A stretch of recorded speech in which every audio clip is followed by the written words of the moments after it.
While your local public television station holds its fundraising drives, WealthTrack is focusing on new topics for our podcasts to help you improve your portfolios and finances. Check them out on wealthtrack.com. During Women's History Month, WealthTrack Women is featuring women who are making a difference in business and finance. Join us for career advice from 3 successful women entrepreneurs, including Swell's Sarah Kaus. Pension expert Teresa Ghilarducci provides timely retirement solutions. Award-winning wealth advisor Karen Altfest explains her women-centric approach.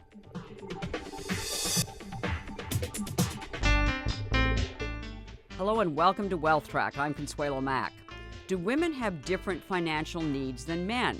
Do they prefer an alternative approach to financial planning? Today's guest, award-winning wealth advisor Karen Altfest of Altfest Wealth Personal Wealth Management, has been helping women for over 30 years.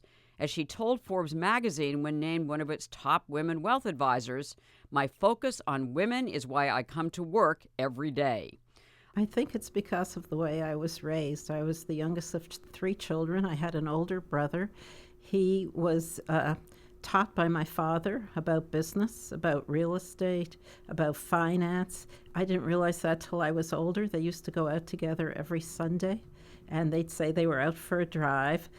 But my father was teaching my brother about business, and these were things that I, as a young adult, took on myself to learn. And I sort of imagined that the women I knew and grew up with in a different city, in a different place, are probably still like that and letting their husbands do it, their sons do it, their brothers do it.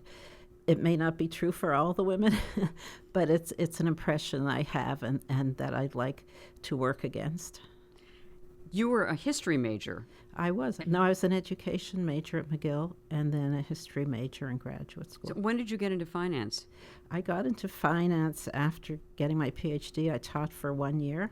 And then I was asked by Pace University to create a program for people who wanted to be certified financial planners. I had to find the students, I had to find the teachers, I had to create the courses, and I thought, this is really interesting. And little by little, I became wooed by the profession and joined it myself. And when did you start focusing your practice on women specifically? When I think about it, I mean, how many women, certainly on their own accord, would go to a financial planner until maybe very recently, if. And so was it normally through their husbands would come and seek your financial advice and then you, oh, by the way, this is my wife? Or how did that happen? Very often the husbands showed up with a wife and the husbands were very much in charge. My focus was always on the women. I would work with men, as I still do now. If they're the client and they have a need, that's fine. But I prefer to work with women because I feel there's so much that I could do. So that's interesting. And how do you navigate if the husband comes in who basically is kind of in charge? How do you get to the point where you can actually talk to the wife alone or the spouse or the significant other alone? Is that a negotiation that you have to Well, we have? always ask before the couple come in if the wife is coming too, and would he try to bring her. And so in at least 80% of the cases, the husband shows up with the wife, and the wife may not be interested. She may be very interested. It really just depends. What are the kinds of issues that women want to talk about that men don't? Well, there are 2 things. One is the way in which women want to talk, and one is what they want to talk about. For example, the other day, I had a call from one of my clients who can afford any wardrobe she wants, and she said she was in a dress shop. Was it okay if she spent a certain amount? She was going to a special event, and she could. And she said, well, I'm going to tell my husband that you said, Karen said, that I could buy this dress. And she really could buy this dress, and she could buy one of those a week. But she doesn't think that of herself. So sometimes it's, how they feel about something, their perception of reality. And sometimes it's about their just wanting your attention, wanting to know that they'll be okay. They're not going to live in Central Park. I've actually never heard a man say that, you know. So the bag lady The syndrome is bag alive lady. and well In among certain women? groups, it is. Among women, it is. And people will say that, and they could be at any level of money. Where does that come from? Is that still prevalent with younger clients, for instance? Is that still something that younger women think about? I think it's a fear, a leftover fear of people that I won't be okay. I won't have a place to live. I won't have enough to eat. I didn't do enough to prepare for these days. I'm not going to be okay. I've never heard young women say, I'm going to live in a park, but they're not so much better educated about their finances than older women. So that's interesting. You're finding that the younger women are not much better educated about their finances. They may have better jobs. They may be waiting longer to get married and have families, and they may seem very independent. And when it comes down to money, they may not be prepared. I was asked by a group of female students at Yale University to come and speak to them because they said they could not graduate until they knew something about finance. And I was really very moved that they had called me instead of a professor or instead of an organization. The girls themselves, these lovely young women, reached out to me, and I just couldn't say no to that. It was a wonderful evening. I bet it was. And, lucky them. But what's sad is that they're graduating from Yale University and Ivy League College with no grounding in finance. I thought at least that there would have been some progress made in the educational establishments, but I guess they're not. Well, I have heard very discouraging numbers that the U.S. is 14th in the world in financial literacy, and we should be doing better than that. So what is your approach with women in general, and how does it differ from that with men? Well, the approach with women is to communicate well, to listen well. We have an annual meeting every June, and at the end we have speakers, and at the end we have a lot of questions, and 80% or more of the questions come from men, and they're very good questions. But when I have women's sessions, 100% of the questions come from women, and they're excellent questions. If the stereotype that I've always had of the interactions that financial advisors have with men versus women is that men want to get right to the investment portfolio and how am I doing, and how am I doing versus my benchmark, and whereas women tend not to care as much about the numbers, but they care more about lifestyle. What can I afford? And also financial security. Are those accurate stereotypes? Well, financial needs are the same for everybody. Everybody wants shelter. Everybody wants food. Everybody wants warm clothing, wants to educate their kids. And then once you get beyond that, you want the night at the opera. You want a vacation.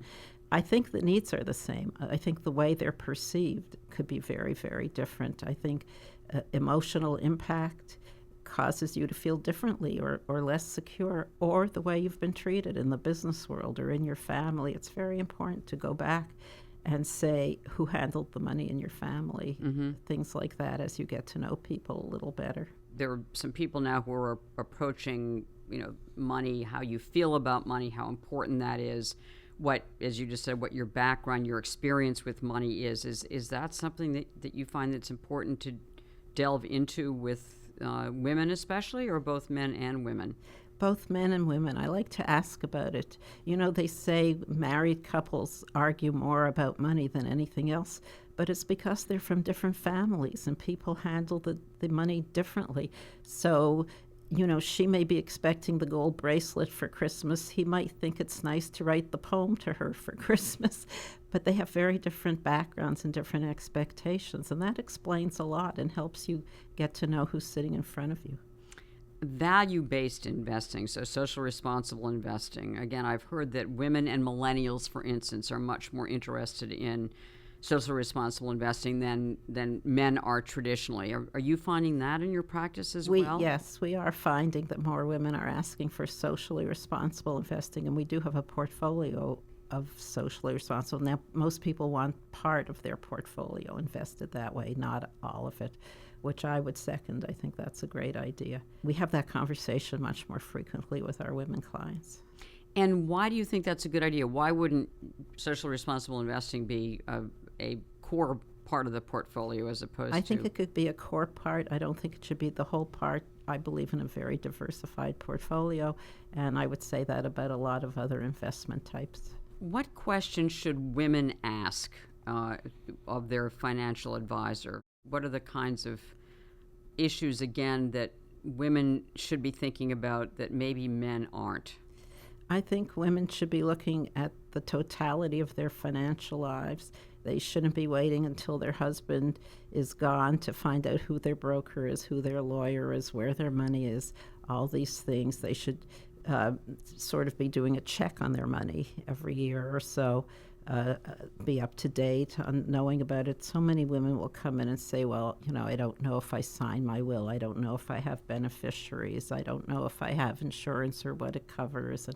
And it's something they should know, but they should know the totality of their life and how doing one thing impacts on the other parts of their financial life, and not look at everything as an isolated event. I would love to give women the confidence to make good choices for themselves. One of your subspecialties, in addition to focusing on women with their financial planning, are widows. Tell us about your interest in widows, number one, and what are the kinds of topics that you talk about when you're talking with widows in particular? So I think that widows are at a very emotional stage in their lives. It's a terrible tragedy if somebody's husband dies very young. I have widows in their 30s, I have widows in their 80s. And it's very, very hard. They're at a new place, a new transition time, and they can be very fearful. They can be very vulnerable. And they may be getting bad advice from their friends and relatives who mean very well, but are saying, aren't you going to get off the couch? Aren't you going to go to Europe with us? Aren't you going to dinner with us? And when are you getting back to work?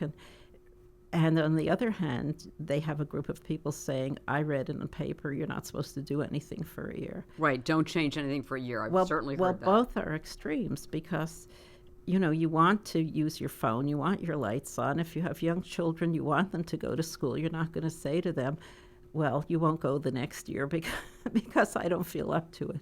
So you have to still manage to do a lot, and yet you want to put off the bigger changes in your life, because I've known women for whom that hasn't worked out. I know a woman whose husband died in their vacation home, and she could never go there again. And she sold it, and she's regretted it for over 10 years now. I hear about this all the time, and I understand. And she should have asked her children or, seen if that was the right choice for her. And I've known people who've sold their New York apartment to move to another state that they hadn't even been to, and immediately wanted to come back, but there was no apartment to come back to. And so, yes, it's better not to rush those decisions.